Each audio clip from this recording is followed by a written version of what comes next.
Olá, povo católico.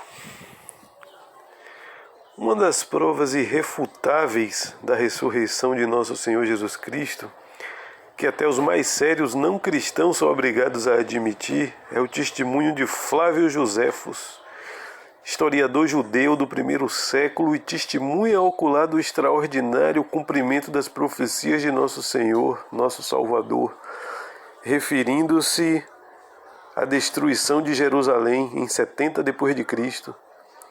O arcebispo Eusébio elogia Joséfos pela precisão de seu relatório, que é tão admiravelmente consistente com as Escrituras. Lógico que um testemunho de um judeu, um judeu que é o povo eleito no Antigo Testamento e ao mesmo tempo é o povo que nega o Messias prometido no Antigo Testamento. O testemunho de um judeu tem muito valor. Até porque, de certa forma, é o povo que se transformou no deicida, que matou nosso Senhor Jesus Cristo.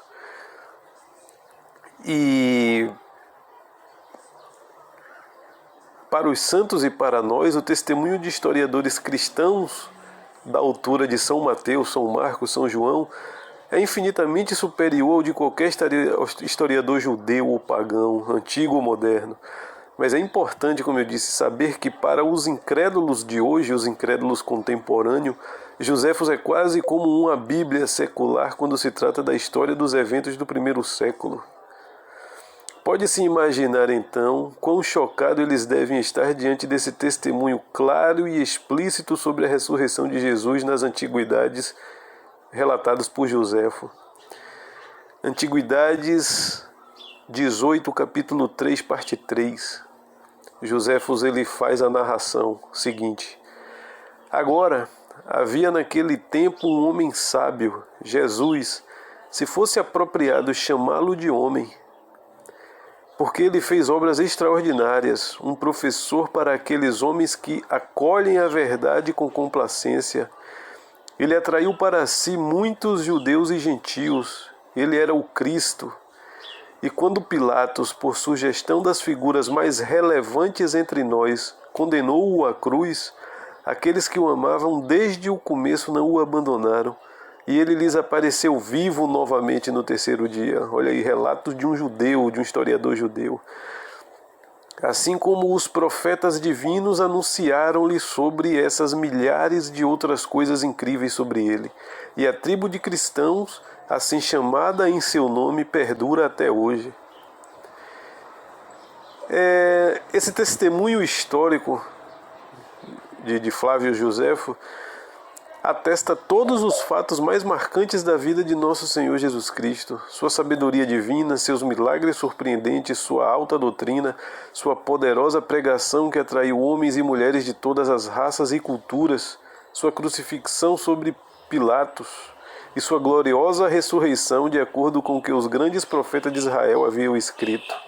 Da mesma forma, mostra que tudo isso era praticamente universalmente conhecido entre os judeus de seu tempo, mesmo entre aqueles que eram hostis ou indiferentes ao Evangelho. Ou seja, a primeira negação de Cristo veio do próprio povo de Cristo, mas eles reconheciam todos os feitos.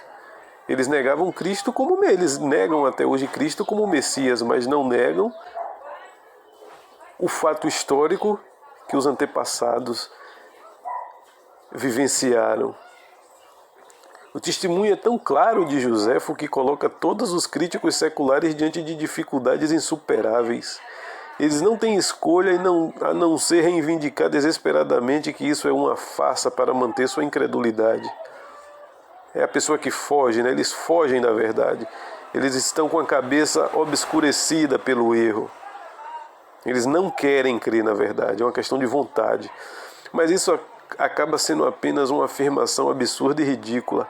A passagem em questão se encaixa perfeitamente a tudo o que sabemos do estilo e vocabulário de Joséfo, caracterizado por expressões únicas e apropriadas como tribo de cristãos, era a forma que ele chamava, e chamar Jesus de homem sábio, etc., coisa que não ocorre em nenhum outro lugar. Além disso, como como ressalta todos os códigos ou manuscritos da obra de Joséfo, contém o texto em referência. Para manter o caráter espúrio do texto, seria de supor que todas as cópias de Joséfo estavam nas mãos dos cristãos e foram modificadas da mesma maneira. Sua autenticidade foi universalmente descontada por séculos. Retirado do mesmo artigo em História Eclesiástica, terceiro Eusébio, História da Igreja, Isidoro Delpelúzio, São Jerônimo, Ambrósio, Cassiodoro apelam ao testemunho de Joséfo. Não deve haver dúvida sobre a autenticidade da época desses escritores ilustres. Podemos notar que Joséfo, como Gamaliel e outros, provavelmente se contentou em trabalhar discretamente dentro da sinagoga. Entre outras explicações possíveis para o motivo de ele não ter sido batizado. Seja como for, esse claro testemunho de um historiador universalmente considerado credível é uma prova convincente de que os judeus da época de Jesus estavam bem familiarizados com o fato da sua ressurreição. Analogamente ao que acontece com o Santo Sudário de Turim e as 500 testemunhas da ressurreição, bem como as vidas e martírios heróicos dos santos apóstolos que selaram e confirmaram com seu próprio sangue seu testemunho a respeito de Jesus e sua ressurreição, o testemunho flaviano, como é chamado, né, esse testemunho de Flávio Joséfo, fornece a prova credível e não insignificante da ressurreição. Deve, portanto, ser objeto de atenção de todo investigador sério do cristianismo. Alguns dos primeiros cristãos sabiam que Joséfo acreditava em Cristo e, nesse sentido, esse historiador era visto com muito respeito. Sua conversão, como a do rabino Gamaliel, deve ser outro chamado claro para que os não cristãos acreditem em Jesus e sejam salvos. Também deve confirmar aqueles que hesitam na fé e deve confortar os fiéis que Deus, o Senhor a quem servimos, fez e pode fazer coisas incríveis. São Jerônimo, vamos falar aqui os grandes mestres da igreja a respeito desse testemunho. São Jerônimo, Joséfo, filho de Matias, sacerdote de Jerusalém, foi preso por Vespasiano e seu filho Tito e expatriado. Ao chegar a Roma, ele apresentou aos imperadores, pai e filho, 7 livros sobre o cativeiro dos judeus que foram depositados na biblioteca pública e, por causa de sua genialidade, foi considerado digno de uma estátua em Roma. Além disso, ele escreveu 20 livros sobre a antiguidade, desde o começo do mundo até o 14º ano de Domiciano César, e 2 antiguidades contra Apion, o filósofo de Alexandria, que sob Calígula foi enviado como delegado pelos gentios contra Filo.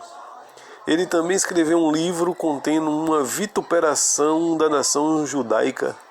Outro de seus livros, intitulado Sobre toda a sabedoria dominante, em que ele relata a morte dos macabeus pelo martírio, é muito apreciado. No 8º livro de suas antiguidades, ele reconhece abertamente que Cristo foi morto pelos fariseus por causa da grandeza de seus milagres, que João Batista era realmente um profeta. Tudo isso é admitido por Joséfo. E que Jerusalém foi destruída devido ao assassinato do apóstolo Tiago. Ele também aponta a relação ao Senhor o seguinte, entre aspas, fala Joséfo: nesses tempos havia Jesus, um homem sábio, se é que era legítimo chamá-lo de homem, porque ele era um maravilhoso milagreiro e um professor daqueles que livremente acolhem a verdade. Ele também tinha muitos seguidores judeus e gentios e acreditava-se ser o Cristo. E quando instigado pela inveja de nossas autoridades, Pilatos o crucificou. Ou seja, os fariseus era que ali envenenava Pilatos, né, que colocava não só o povo que pediu para crucificar, como as próprias autoridades romanas. No entanto, aqueles que o amavam desde o início continuaram assim até o fim, porque ele lhes apareceu vivo no 3º dia. Olha aí ele confirmando a aparição, a ressurreição ao terceiro dia.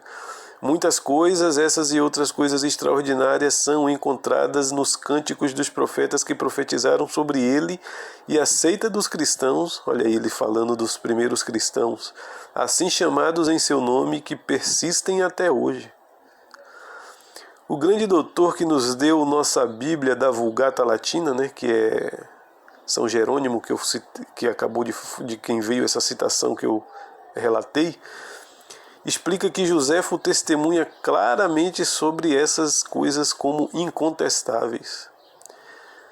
Relatos de Santo Ambrósio agora. Os próprios judeus também testemunham Jesus como visto em Joséfo, o escritor de sua história, que afirma o seguinte: havia um homem sábio naquele tempo, se falando dele era correto chamar-lhe o nome de homem, pois ele realizou obras extraordinárias, que apareceu aos seus discípulos no terceiro dia da sua morte, vivo novamente, de acordo com os escritos dos profetas que anunciaram esses inúmeros outros eventos milagrosos sobre ele, graças aos quais a congregação cristã começou, e no entanto ele, Joséfo, não era crente por causa da dureza de seu coração e sua intenção preconceituosa. Ou seja, a razão de Joséfo já tinha concebido que Cristo era o Messias, porém o orgulho, a dureza do coração, que faz a pessoa não admitir. Essa dureza de coração, ela é algo antigo, é o orgulho.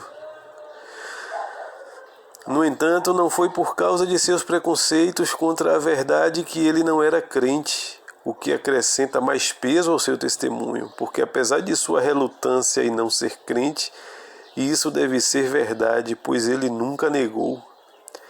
Aqui o Santo Bispo de Milão destaca que os eventos mais importantes na vida de Cristo, incluindo seu ministério público e milagres, sua vida e seu evangelho, sua morte e crucificação, seu enterro e sua ressurreição, eram tão bem conhecidos como inegáveis mesmo para aqueles que não confessaram abertamente a sua fé a Cristo. Se os não cristãos disseram que Joséfo não era cristão, isso apenas adiciona mais peso ao seu testemunho.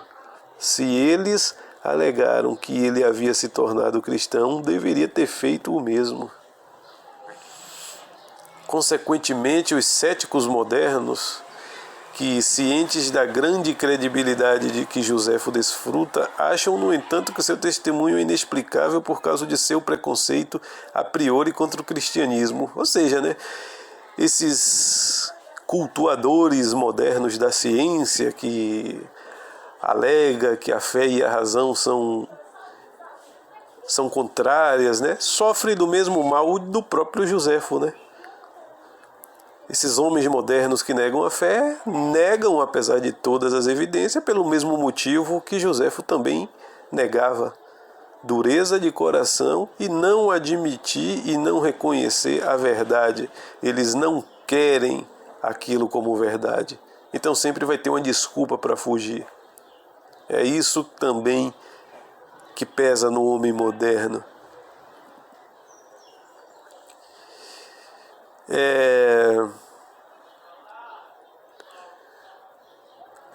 Essa questão dos céticos modernos é isso, O testemunho, eles não aceitam também o testemunho de Joséfo por não quererem aceitar a verdade.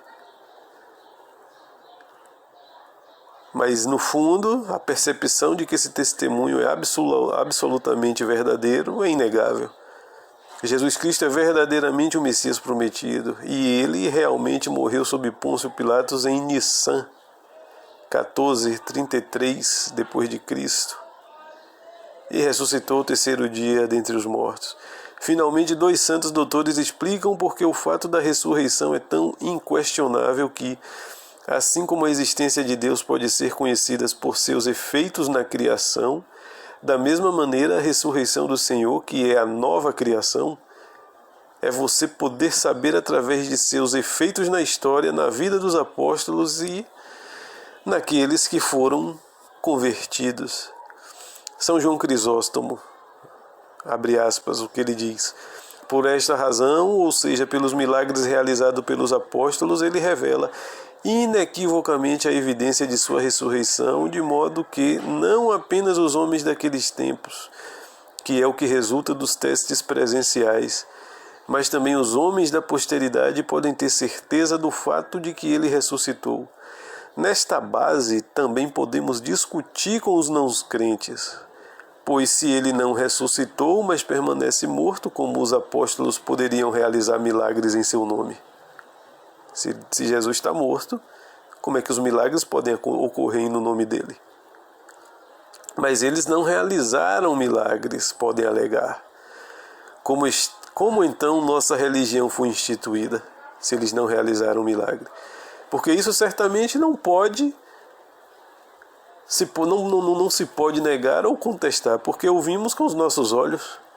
Assim, quando dizem que não houve milagres, infligem a si mesmo uma punhalada ainda pior.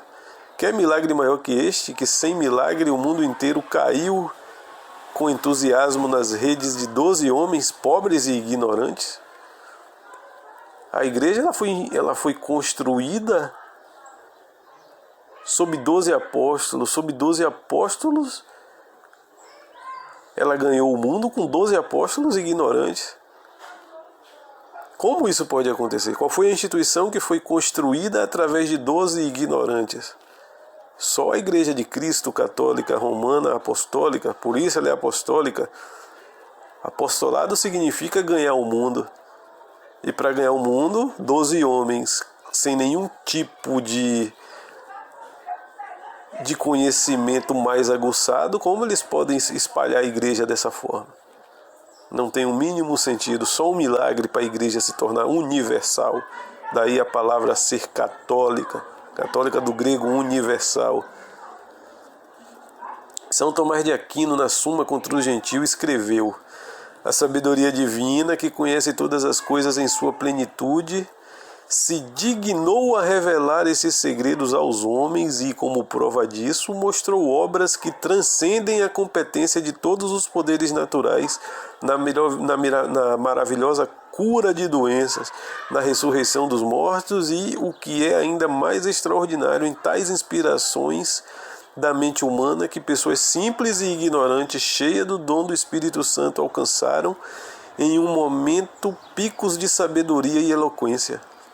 Como resultado do exposto, sem a violência das armas, sem nenhuma promessa de prazeres e, o que é mais extraordinário, em meio à violência dos perseguidores, uma multidão incontável de homens sem educação e muitos sábios também se reuniram à fé cristã, onde são pregadas doutrinas que transcendem todo o conhecimento humano, nas quais os prazeres dos sentidos são contidos e na qual é ensinado o desprezo por todas as posses mundanas. O fato de as mentes mortais consentirem em tais ensinamentos é o maior milagre de todos e um trabalho manifesto de inspiração divina que leva os homens a desprezar o visível e desejar apenas bens invisíveis. Isso não aconteceu de repente ou por acaso, mas graças a uma disposição divina incorporada no fato de que Deus predisse que ele pretendia fazer isso, através dos oráculos de seus profetas. Os livros desses profetas ainda são reverenciados entre nós e testemunham nossa fé. Este argumento é abordado no texto.